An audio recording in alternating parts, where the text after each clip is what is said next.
They didn't invite me to Christmas. No explanation, just silence. A week later, I got an invoice.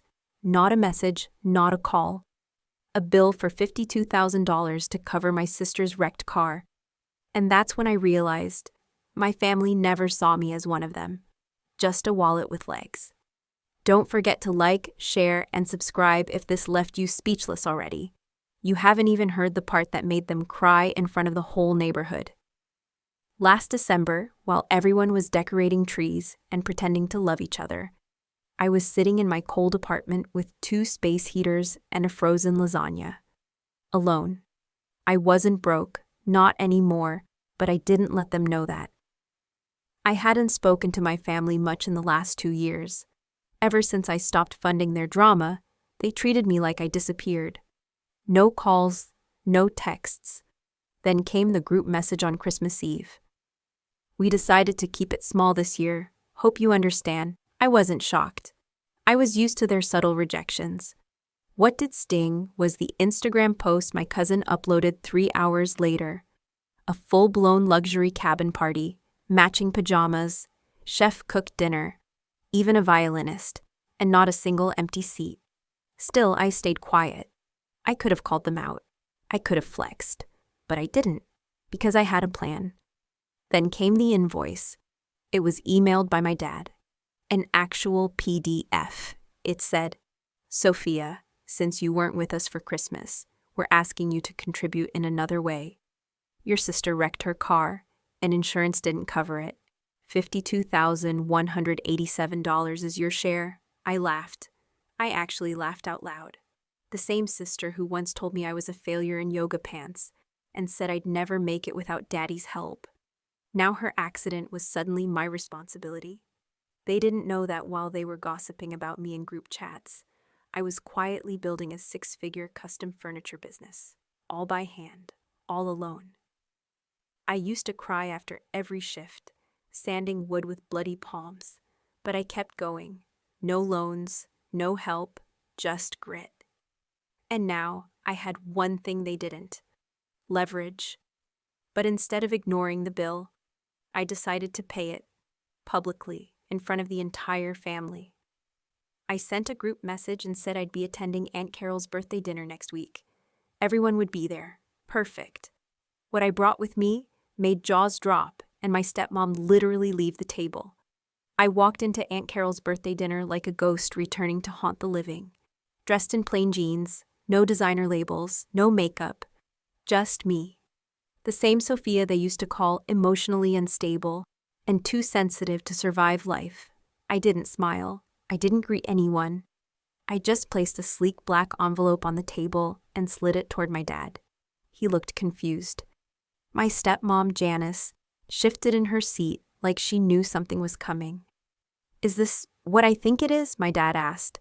"Open it," I said calmly.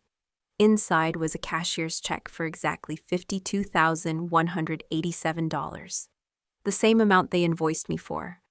The room went dead silent. I leaned forward. "It's paid. Don't ever send me another bill again." Janice tried to laugh it off. "Oh, honey, we didn't mean it like that. We just thought you'd want to help your sister." "Oh, you mean Madison?"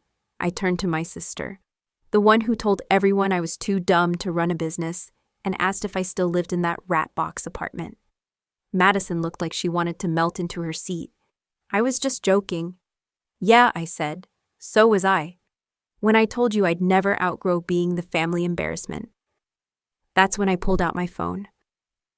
One by one, I showed them pictures of the warehouse I'd bought last month, the orders I was shipping nationwide, the celebrity interior designer I recently partnered with, and finally, the house I purchased 2 weeks ago in full cash, 3 bedrooms, lake view, fully remodeled by me. Gasps. Silence. My cousin whispered, "Wait, how much are you making now?" I didn't answer. I just smiled. Because they didn't need numbers, they needed to feel it. "You know what's funny?" I said, locking eyes with my dad. "You all threw a party without me, and then sent me the bill. But what you didn't realize is that while you were celebrating without me, I was building something none of you were invited to." I got up, grabbed my coat, and turned to leave. That's when Madison blurted out, "Wait, Are you serious about the house? Is it really in Lakewood? I stopped. Yeah, 5 minutes from here. In fact, I paused and tilted my head. You can actually see it from the upstairs window. It's the one with the solar panels and the custom oak door. I built it myself. Janice looked like she'd seen a ghost. But I wasn't done yet, because what I said next finally exposed what they'd been hiding from me all these years. My voice stayed calm, but every word sliced through the room like broken glass. I didn't just build a house, I said, facing them fully now. I built my life from the ashes you all left me in. And guess what? I didn't need a single one of you. My dad clenched his jaw. Madison looked like she might cry. But it was Janice, my stepmother, who broke the silence.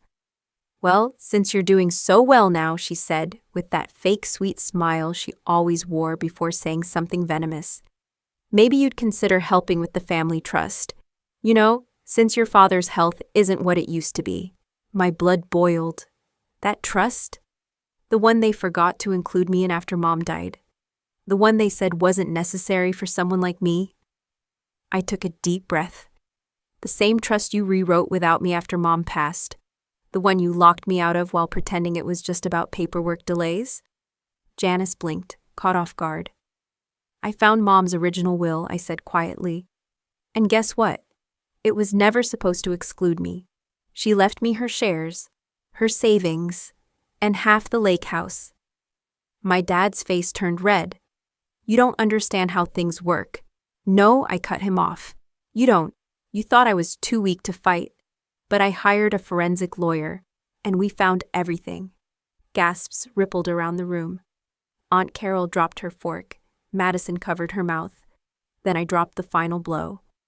The only reason I haven't pressed charges yet is because Mom's lawyer suggested something better.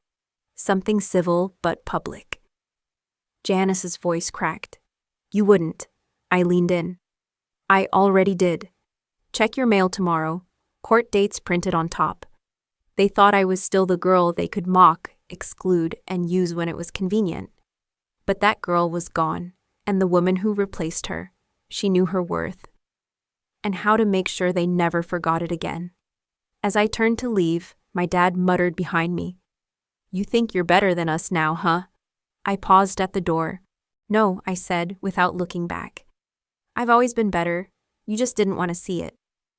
And just as I stepped out onto the porch, I heard the one voice I never expected, Madison. Sophia! Wait! I turned slowly, expecting sarcasm, but her face, it wasn't fake this time. It was fear. Can I talk to you alone? My heart pounded, because I wasn't sure if she was about to apologize or confess something much, much darker. We stood outside, just the two of us, in the cold silence of Aunt Carol's porch. Madison folded her arms, but it wasn't out of attitude. It was nerves. For the first time in years, she looked like a little sister again. Not the arrogant, spoiled brat I grew up resenting. Just scared and small. I didn't know they sent you that invoice, she said quietly. I swear, I found out the same day you did. I didn't respond. I just stared at her. She continued, voice trembling. They've been planning to corner you for months. Janice said if you were doing so well, you should start giving back. Dad just went along with it, but I didn't know they were going to actually bill you. I narrowed my eyes. Why tell me this now? She hesitated, then looked down. Because they used me. And just like that, a part of me froze. Not because I was shocked, but because deep down, I already suspected it. I didn't crash the car, Madison whispered. It wasn't even mine. It was Janice's. She was drunk, hit a pole outside a country club, and panicked. Dad covered for her. Said if they pinned it on me, they could get you to pay for it. Said Sophia won't ask questions. She'll just pay and disappear again. My stomach flipped. You're lying, I said, even though I could tell she wasn't. I'm not, she said, pulling out her phone. Look. She scrolled through her gallery and showed me a picture. Janice, slumped behind the wheel of her Lexus. Airbags deployed. The timestamp, 2 days before Christmas, the same day they told me I wasn't invited. "You took this?" I asked. "I didn't mean to," she replied. "I was with her. She begged me not to call anyone, swore she'd fix it. But then the invoice came, and I realized they don't just use you, they use everyone." I felt dizzy. This wasn't just a betrayal, it was theft, manipulation, a whole family conspiracy to make me pay for their secrets. "What do you want from me?" I asked, trying to steady my voice. She looked up at me, eyes glassy. "Help me get out. I'm stuck in that house, Sophia. They control everything. I'm scared I'll end up just like her. Please." I didn't answer right away. I just stared at the snow-covered driveway, wondering how many lies had been buried beneath it over the years. Madison finally spoke again, barely above a whisper. "There's one more thing," she said. "Something you need to know. About Mom." My chest tightened. "What about her?" Madison took a shaky breath. "She didn't die from the cancer." "Not exactly. There's a reason Janice never let you see the full medical records. And I think I found them." My throat went dry. "What are you saying?" She looked straight at me now. "I think Janice did something, and we need to find out before it's too late." I couldn't breathe. Those words, "Janice did something," kept echoing in my head like a siren I couldn't shut off. For years, I told myself Mom's death was just cruel timing, that the cancer took her too fast. But deep down, something always felt off. How Janice suddenly had access to everything. How Dad signed papers without reading them. How I was too emotional to be included in her final decisions. I followed Madison into her car. She reached into the glove compartment and handed me a folded file. Inside were hospital printouts, old emails, and one document that changed everything. It was a signed consent form, Mom's initials scribbled sloppily across the bottom, dated 2 weeks before her final round of treatment. But the signature wasn't hers. I knew it immediately. "Janice forged this." My voice cracked. "She denied the clinical trial, the one that could have extended Mom's life." Madison nodded, tears slipping down her cheeks. I compared the handwriting. It's not even close. And look, she flipped to another page. She signed as the primary caregiver after Mom's sedation. "You weren't even listed."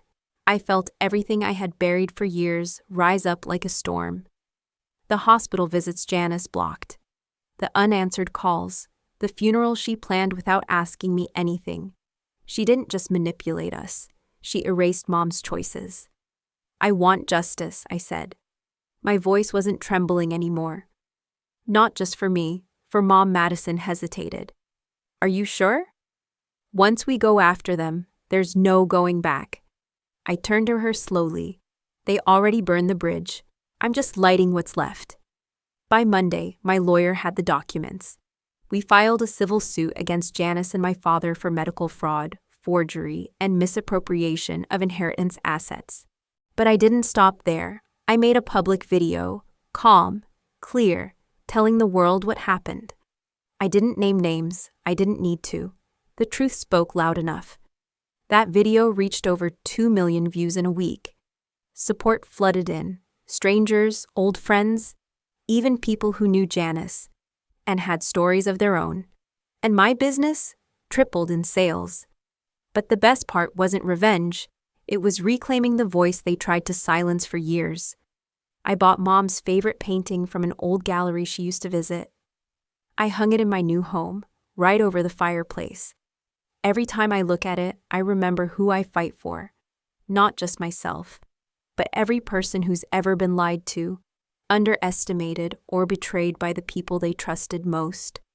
The same family that tried to erase me, now they can't stop watching me, from a distance, in silence. Exactly how they taught me to survive.